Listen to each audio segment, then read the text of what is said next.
అయ్యో చూసాను కదా భయ్యా, వాళ్ళు గంటేస్తున్నారు.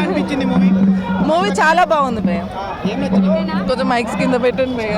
కొడుతున్నారు బాలయ్య బాబు కొడితే బాగుంటుంది భయ్య, మీరు ఎందుకు కొడుతున్నారు మైక్స్తో? చాలా బాగుంది, చాలా బాగుంది.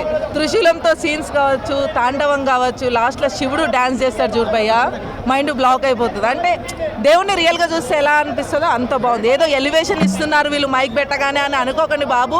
మైక్ పెట్టగానే కెమెరాలకు ఎలివేషన్స్ ఇచ్చే అంత అవసరం లేదు. మూవీ చాలా బాగుంది, ప్రతి ఒక్కరు చూడాల్సిన మూవీ. ప్రతి సీను చాలా బాగుంది. బోయపాటి చాలా కష్టపడి తీశారు. బాలయ్య ఈ ఏజ్లో ఇంకా కష్టపడ్డాడు, కాబట్టి ఖచ్చితంగా చూడాల్సిన మూవీ. లేదండి అలా ఏం లేదు.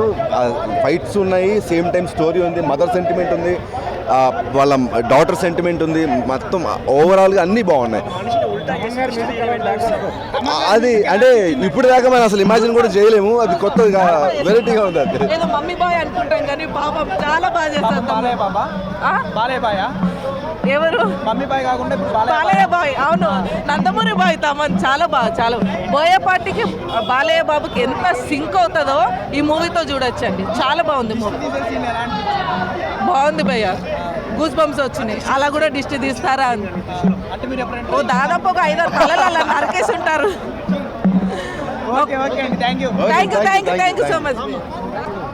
సో బాలకృష్ణ గారి క్యారెక్టర్ కానీ ఆయన యాక్టింగ్ ఎలివేషన్స్ అయితే హైలైట్ అనమాట.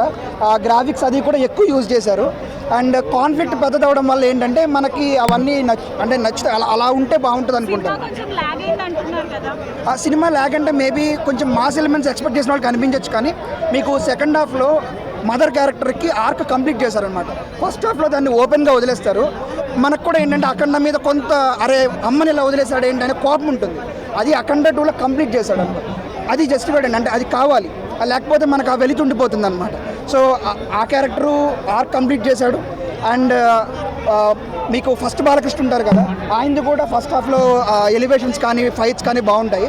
అండ్ అఖండ 2 ఫైట్స్ చేస్తారనమాట. ఒకటి మన ఆది పినిశెట్టి గారితో ఆ దుష్ట శక్తులతో ఫైట్ చేస్తాడు, ఇంకొకటి సూపర్ పవర్తో ఫైట్ చేస్తాడు. ఆయన టైమింగ్ తక్కువ ఉన్నా ఆయన ఇంపాక్ట్ఫుల్గా ఉందండి క్యారెక్టర్. ఎందుకంటే ఆయన మీకు అఖండ 1లో ఏంటంటే వాళ్ళు అఘోరాలు ఉంటారు కానీ జస్ట్ మొత్తం అంతా జుట్టు కప్పేసి ఉంటుంది. ఇక్కడ ఏంటంటే ఆది పినిశెట్టి గారు మనకి కనబడతారు, ఆయన బాడీ కనబడుతుంది, టాటూస్ కనబడతాయి, ఆయన మాట ఏదైనా మాట్లాడితే మనం భయపడతాము. అండ్ ఒక సీన్ ఉంటుంది, అంటే స్పాయిలర్స్ చెప్పకూడదు, అంటే అఖండ వచ్చి ఫస్ట్ వాళ్ళిద్దరూ ఫైట్ చేసుకున్నప్పుడు సీన్ అనమాట.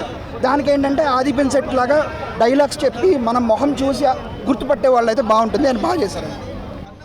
అన్నా తాండవం నుంచి బయటకు వచ్చానన్నా, నేను తాండవం చేసేనా లేకపోతే నాతో తాండవం చేయించారా? లోపల బాలయ్య బాబు గారు తాండవం చేశారా?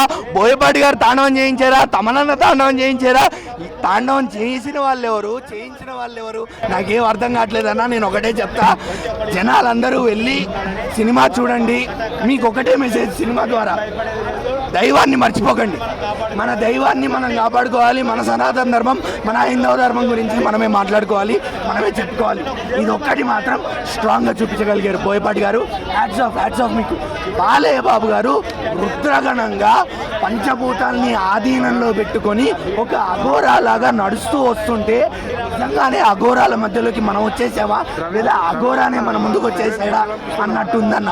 నేను హీరోలు ఉన్న అందరిలో హ్యాండ్సమ్ హాంగ్స్ అందరి పేర్లు చెప్పండి, మహేష్ బాబు, రితిక్ రోషన్, ఎవరి పేరైనా చెప్పండి, మర్చిపోయానన్నా. నాకు ఎందుకో బాలయ్య బాబు గారు ఆ అఘోరా గెటప్లో చాలా అందంగా అలానే చాలా భయంకరంగా కూడా కనిపిస్తున్నారు. నేను బయటకు రాలేకపోతున్నాను. అండ్ బోయపాటి గారికి స్పెషల్ హ్యాట్స్ ఆఫ్. ఎందుకంటే బోయపాటి గారి సినిమాకి వచ్చాక నేను ఏడుస్తానని చెప్పి కల్లో కూడా బోయపాటి సినిమాలో ఏముంటుందన్నా, వాళ్ళు కొట్టుకుంటారు, ఇటు పడేసుకుంటారు, అంటే సినిమాలు వేస్తే గాలి కొడతారు. కానీ ఈ సినిమాలో తెలియకుండానే సెకండ్ హాఫ్లో ఒక పావు గంట నేను ఏడ్చానన్నా, ఏడుస్తూనే ఉన్నా ఒక పావు గంట.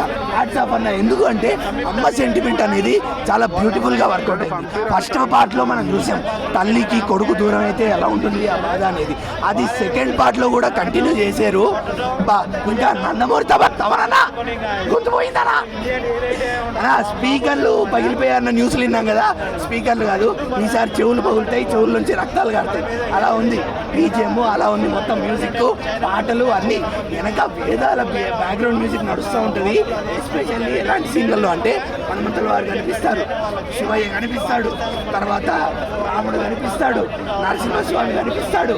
అన్న వీళ్ళని చూపించుకుంటూ బాలయ్య బాబు వీళ్ళ భక్తుడిగా ఒక అఘోరాలాగా పంచభూతాల్ని ఆధీనంలో పెట్టుకున్న అఘోరాలాగా త్రిశూలం గాల్లో తిప్పుతుంటే శ్రీచక్రం తిరుగుతుందన్న. అక్కడ తమనన్న విధ్వంసం అంటే ఇది తమనన్న తాండవం, బోయపాటి తాండవం కాదు, తమనన్న తాండవం. ఎస్పెషల్లీ ఆయన బ్యాక్గ్రౌండ్ మ్యూజిక్తో, ఆయన పాటలతో అంత బాగుంది. తమనన్న మీరు హ్యాండ్స్ ఆఫ్ అన్న, మీకు ఇంకేం చెప్పలేను నేను. ఓవరాల్గా సినిమాకి ఒకటే చెప్తా, అందరూ వెళ్ళి చూడండి. కలెక్షన్స్ కావాలా సినిమా గురించి? ఈ సినిమాకు 1000 కోట్లు 1500 కోట్లు అవసరం లేదు.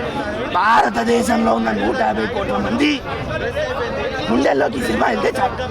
అది ఈ సినిమా కలెక్షన్ అంతే.